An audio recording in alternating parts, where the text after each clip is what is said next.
कोई बात नहीं, फिर हम सरकार बदल देंगे। अगर कानून नहीं बदलेगी, सरकार वापस नहीं लेगी तो सरकार बदलेगी। वो 4 साल बेमिसाल, तो ये वही है ना, जुमलेबाजी सरकार है, बहरूपिया सरकार है। इन्हें बस शब्दों से खेलना आता है, रियलिटी में इनका कुछ है नहीं। पिछले 2 साल से लगातार देश अपने घरों में इन्होंने कैद कर रखा है कोरोना के नाम पे। किसान तो डंडे चलाने पहले से जानता है। किसान का जो लठ था वो पहले से मजबूत था, अब किसान के बच्चे की कलम भी मजबूत है। को 4.5 महीने पूरे हो चुके हैं, सरकार चुनाव में व्यस्त है और ना तो पीएम कृषि कानून की वापसी हुई है, ना एमएसपी लिखित कानून बना हुआ है और तमाम तरीके जैसे कि 350 से ज़्यादा किसानों की शहादत हो चुकी है। सारी चीज़ें कैसे देखती हैं आप? एक सरकार इग्नोरेंट है, सरकार इग्नोर कर रही है, फार्मर्स को एक्नॉलेज ही नहीं कर रही है। एक्चुअली वो बैठे भी हुए हैं और 350 से ज़्यादा हमारे किसान शहीद भी हो गए हैं, तो वो भी वो एक्नॉलेज नहीं कर रहे हैं। तो सरकार को करना चाहिए बिल्कुल, और आके इनसे बात करनी चाहिए, कांटे नहीं बीच में बोने चाहिए। बात करेंगे तो कोई सोल्यूशन निकलेगा। बिना आखिर में भी आपने लड़ाई करके भी बात ही करनी है, तो इससे क्यों ना सरकार को, मतलब पहले सोल्यूशन तो यही होगा कि अगर आप बात करें तो ही निकलेगा कुछ।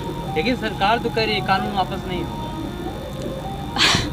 सरकार को लेना पड़ेगा कानून वापस, और जब तक नहीं लेगी, जब तक किसान यहीं बैठे हैं, उनको भी कोई प्रॉब्लम नहीं है। यहीं पे सारा सामान आ रहा है उनके पास, खाने पीने का भी कोई प्रॉब्लम नहीं है। एक कहा तो जा रहा है बातचीत के लिए दरवाज़ा खुला हुआ, किसान जाएं फिर बातचीत करें ना, क्यों नहीं जाते? किसान क्या, सरकार को पहल करनी चाहिए।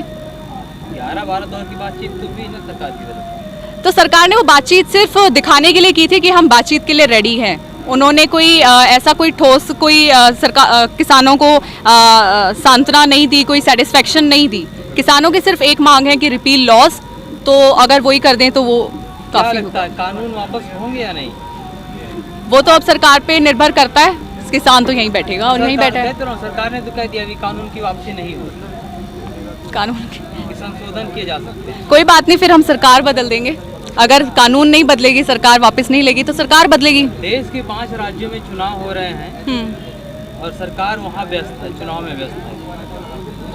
और उन चुनाव में कहा जा रहा है जहाँ जहाँ चुनाव हो रहे हैं वहाँ, जैसे बंगाल की ही बात कर ली जाए, वहाँ 200 पार कह रहे हैं मोदी जी और उनके जो मंत्री लोग हैं, कह रहे हैं हम 200 पार करेंगे। हो ही नहीं सकता, क्योंकि हम भी बंगाल गए थे और जब हम बंगाल गए तो वहाँ पे हमें ऐसा कुछ भी नहीं लगा कि बीजेपी की कोई हवा हो या कोई किसान कोई भी कुछ बोल रहा हो उनके फेवर में। इनफैक्ट वो भी उनसे परेशान थे।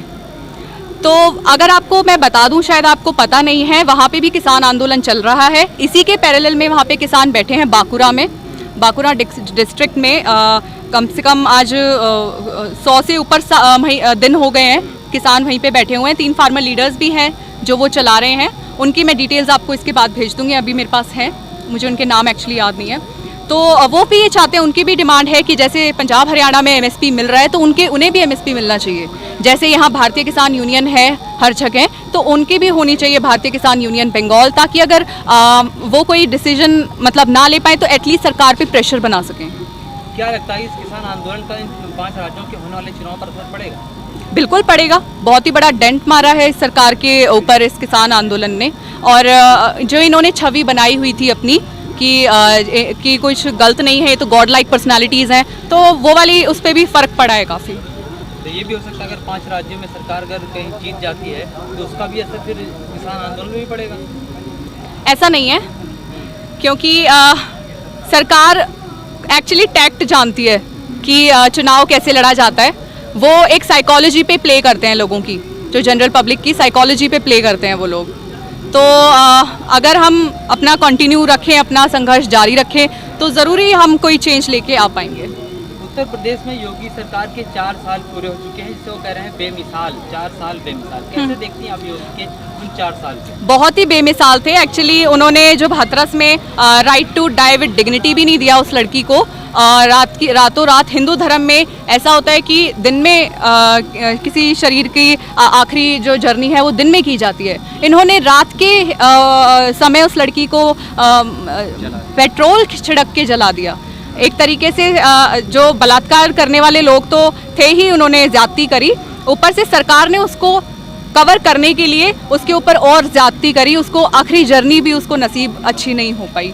तो 4 साल बेमिसाल तो ये वही है ना, जुमलेबाजी सरकार है, बहरूपिया सरकार है, इन्हें बस शब्दों से खेलना आता है, रियलिटी में इनका कुछ है नहीं, इनकी प्रैक्टिकलिटी जीरो है। दिल्ली में बहुत सारे ऑटोज में और बड़ी बड़ी होल्डिंगें लगी हुई हैं, लिखा हुआ है 4 साल बेमिसाल हमने सिटी बनवाए, कॉलेज बनवाए और लोगों को नौकरियां दी, ये सारे बोर्ड लगाए जा रहे हैं, दिल्ली में लगाए जा रहे हैं। नहीं, बोर्ड लगाने से आप अपना क्या क्रेडिबिलिटी शो करना चाहते हैं? बोर्ड लगाने से आपका जो काम है वो थोड़ी ना अप्रूव हो रहा है।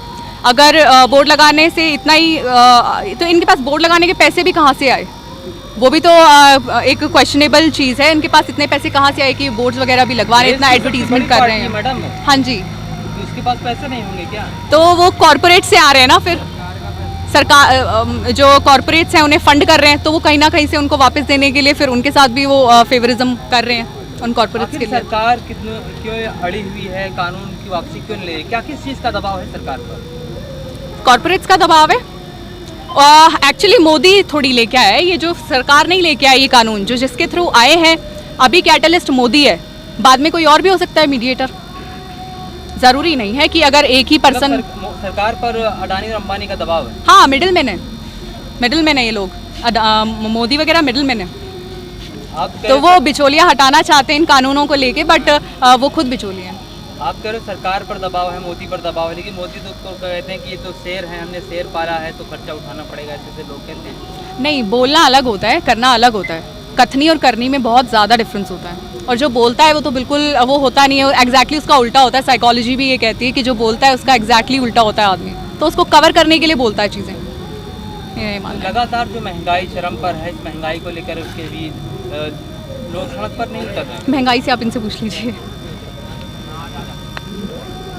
जी। आखिर लगातार महंगाई चरम पर है, पेट्रोल डीजल की कीमतें लगातार आसमान को छू रही हैं, लेकिन लोग सड़क पर नहीं उतर रहे हैं महंगाई को लेकर। लोग सड़क पर उतरा कहाँ पर?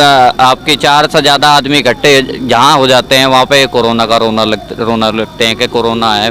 पिछले 2 साल से लगातार देश अपने घरों में इन्होंने कैद कर रखा है कोरोना के नाम पे। फिर और भी तरह की चीज़ें हैं। जब से ये सरकार आई है, चाहे हमारे उत्तर प्रदेश सरकार में आई हो, हरियाणा में आई हो, चाहे पूरे केंद्र में सरकार आई हो, सबसे ज़्यादा बार कोई छोटी सी बात होती है धारा 144 लगा देते हैं। तो आप इनसे उम्मीद कर रहे हैं कि जब हम अपने किसानों की हक की लड़ाई लड़ने के लिए जब यहाँ पे आंदोलन में आए हुए हैं, जब ये हमारी बात नहीं मान रहे तो और लोग आएंगे, उनका भी तो मनोबल डाउन होता है इन सब चीज़ों से। कि 4.5 महीने से लगातार किसान, पहले ठंड में, फिर उसके बाद बीच में और भी विपरीत परिस्थितियाँ रहीं। अब गर्मी का मौसम है, आगे बारिश भी आएगी, उसके बाद दोबारा ठंड आएगी। तमाम तरह की विषम परिस्थितियों में यहाँ किसान बैठा है। उस पर डंडे भी चलाए गए, उस पर गोली भी चलाई गई। उसके बावजूद जब किसान की मांग नहीं मानी जा रही, तो बाकी जो लोग इन सब चीज़ों को देख रहे हैं, ऑब्जर्व करते हैं, तो उनका भी तो कहीं ना कहीं मनोबल डाउन होता है। किसान भी डंडे चलाने लगे हैं। किसान तो डंडे चलाने पहले से जानता है। किसान का जो लठ था वो पहले से मजबूत था। अब किसान के बच्चे की कलम भी मजबूत है। तो इन्हें दोनों तरीके से जिस भाषा में समझना चाहते हैं उस भाषा में इन्हें पुरजोर जवाब दिया क्या जाए। आप सही मानते हो जो पंजाब में जो कुछ विधायक के साथ, जो बीजेपी के विधायक के साथ किसानों ने जो मारा उनको, हर क्रिया की एक प्रतिक्रिया होती है। उसकी जो बोलने की भाषा थी, जो उसके बोलने का संयम था, क्या आप उसे सही मानते हैं? अगर आप उसे सही मानते हैं तो मैं भी अपने लोगों का पक्ष मजबूत से रखूँगा। जब कोई मैं ये भाई हमारे सामने खड़े हैं, मैं इन्हें क्यों नहीं गलत बोल रहा? जब ये मुझे गलत बोलेंगे तो मैं भी तो भाई एक आदमी हूँ, मेरा भी तो खून खोलेगा, मैं भी उसका जवाब दूंगा। अभी आप कह रहे थे कि महंगाई को लेकर, जब मैं सवाल किया कि महंगाई को लेकर लोग सड़क पर नहीं उतर रहे हैं, तो आपने कहा कि कोरोना की डर से लोग इकट्ठे, हाँ, और तमाम तरह की चीजें हैं। देश के 5 राज्यों में चुनाव हो रहा है, वहाँ पर लाखों की भीड़ इकट्ठा हो रही है, क्या वहाँ कोरोना नहीं? अब यही तो है, यहाँ पे आप हमारे उत्तर प्रदेश में पंचायती चुनाव है, वहाँ पर कोरोना नहीं है। बंगाल में वो चल रहा है, इलेक्शन चल रहा है, वहाँ कोरोना नहीं है। दिल्ली में कोरोना, क्योंकि दिल्ली में बुरी तरीके से हार गए थे। उसके बाद हरियाणा में भी कोरोना आ जाएगा। और ये जो इतने दिनों से जो किसान इकट्ठे होकर टिके हुए हैं, इसे हटाने के लिए भी ये अब सरकार की तरफ से तो दबाव से शायद एक किसान इतने दिन से नहीं हटा है। अब ये सुप्रीम कोर्ट या हाई कोर्ट का एक बहाना लेकर उससे ऑर्डर दिलवाएंगे। लोगों का सरकार के ऊपर से मोह भंग नहीं हो रहा है क्या?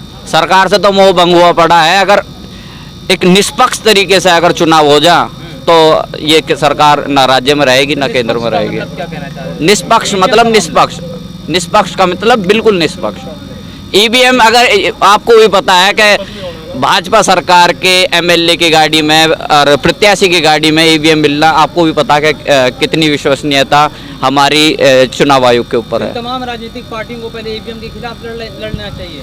अब ईवीएम के ऊपर क्या, पहले जिस मुद्दे पर लड़ रहे हैं उसी पे तो जीत नहीं मिल रही है, तो उसे कहाँ से बीच में लिया हुआ। तो हमारा तो मुख्य जो मुद्दा है यहाँ पे किसानी आंदोलन का है, 3 कृषि कानून को वापसी कराना है, चौथा जो है उस पर एमएसपी के कानून पर गारंटी।